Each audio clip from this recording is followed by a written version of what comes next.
Hello! In this video I will show you how to install ChatGPT Widget on ROG Phone 9.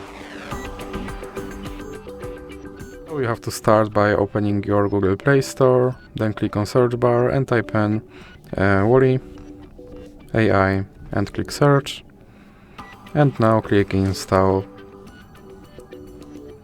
and now you can click open, and then click on this button to skip introduction, and then click not now, and now click on open permissions. Then select AI assistant and click here to allow this app to display over other apps, and then you can go back and go back again.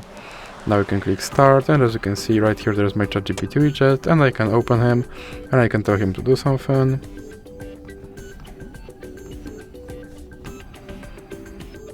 And as you can see, he responded. And if you want to remove him from your screen, simply drag him into the X icon in the middle. So that's it for this video. If you liked it, please remember to leave a like and subscribe.